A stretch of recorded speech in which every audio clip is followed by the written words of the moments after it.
بسم اللہ الرحمن الرحیم۔ سورۃ الفاتحہ تھی۔ بسم اللہ کے نام سے شروع، الرحمن الرحیم جو بڑا مہربان نہایت رحم والا ہے۔ الحمدللہ تمام تعریفیں اللہ کے لیے، رب العالمین جو تمام جہانوں کا رب ہے۔ الرحمن الرحیم بہت مہربان نہایت رحم والا ہے۔ مالک یوم الدین جزا کے دن کا مالک ہے۔ ایاک صرف تیری ہی، نعبدو ہم عبادت کرتے ہیں، و ایاک اور صرف تیری ہی، نستعین ہم مدد چاہتے ہیں۔ اہدنا تو چلا ہمیں، صراط المستقیم سیدھے راستے کی طرف، صراط الذین راستہ ان لوگوں کا، انعمت علیہم جن پر تو نے انعام فرمایا، غیر المغضوب سوائے ان کے کہ غضب ہوا علیہم ان پر، ولا الضالین اور نہ ہی گمراہوں کا۔ سورۃ الفاتحہ ایک بے شمار فضیلتیں ہیں، اور سب سے بڑی فضیلت میں یہ سمجھتا ہوں کہ سب سے بڑی عبادت جو ہے نماز، وہ نماز اس وقت تک مکمل نہیں ہوتی جب تک اس کے اندر سورہ فاتحہ نہ پڑھی جائے۔ الحمدللہ رب العالمین تمام تعریفیں اللہ کے لیے جو تمام جہانوں کا رب ہے۔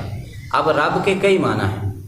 لفظ رب کا معنی پالنے والا بھی ہے، رب کا معنی تربیت کرنے والا بھی ہے، رب کا معنی مالک بھی ہے، اور رب کا معنی ولی بھی ہے، والی بھی ہے۔ ٹھیک ہے، اس لیے اگر کسی بھی اعتبار سے یہاں پہ لفظ رب کا معنی کیا جائے عالمین کے اوپر تو ہر اعتبار سے بنتا ہے۔ یعنی اگر کہا جائے رب العالمین تمام جہانوں کا پالنے والا تو وہ بھی اللہ رب العزت کی ذات ہے۔ اگر اس کا معنی کیا جائے کہ تمام جہانوں کا مالک تو وہ بھی معنی ٹھیک ہے۔ الرحمن الرحیم بہت مہربان ہے اور رحم فرمانے والا ہے۔ مالک یوم الدین جزا کے دن کا مالک ہے۔ اب یہاں پر ایک سوال ذہن میں آتا ہے کہ اگر اللہ رب العزت قیامت کے دن کا، جزا کے دن کا مالک ہے تو آج کے دن کا بھی تو مالک ہے۔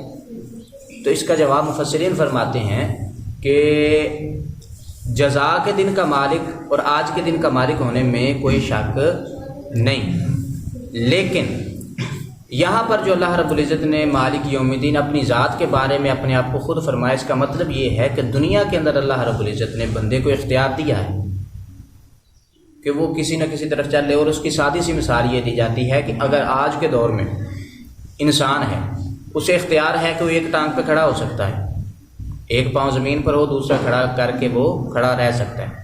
یہ جو ایک پاؤں کھڑا رکھنے کا اختیار ہے یہ اللہ نے انسان کو دیا ہے، لیکن کل قیامت والے دن انسان کے پاس یہ ایک پاؤں کھڑا کرنے کا بھی اختیار نہیں رہے گا۔ ٹھیک ہے، اور ایاک نعبد و ایاک نستعین صرف تیری ہی ہم عبادت کرتے ہیں اور تجھ سے ہی ہم مدد چاہتے ہیں۔ اب نعبد اور نستعین ہم صرف تیری ہی عبادت کرتے ہیں، اس کے اندر کوئی بھی شک شبے والی بات نہیں۔ عبادت کے لائق کسی کو ذرہ برابر بھی ماننا اور سمجھنا یہ شرک ہو جائے گا اللہ کی ذات کے سوا۔ اور اسی طرح حقیقتاً مدد جو ہے وہ صرف اور صرف اللہ رب العزت کی ذات کی ہے، اللہ کے سوا کوئی بھی مدد نہیں کر سکتا۔ کوئی بھی بندہ یہ سمجھے کہ اللہ کے سوا کوئی اور بھی مدد کر سکتا ہے۔ اگر کوئی کہتا ہے کہ فلاں نبی جو ہیں وہ اپنی ذات کے اعتبار سے مدد کر سکتے ہیں، فلاں ولی مدد کر سکتے ہیں اپنی ذات کے اعتبار سے، ٹھیک ہے، تو یہ سراسر شرک ہے اللہ رب العزت کی ذات کے ساتھ۔ حقیقتاً مدد صرف اور صرف اللہ رب العزت کی ہے۔ آگے دعا ہے، اہدنا الصراط المستقیم صراط الذین انعمت علیہم غیر المغضوب علیہم ولا الضالین، کہ ہمیں چلا سیدھے راہ۔ قرآن پاک کا سارا لب لباب، قرآن پاک کا سارا معنی مفہوم اس ایک سورہ کے اندر اللہ رب العزت نے رکھ دیا ہے۔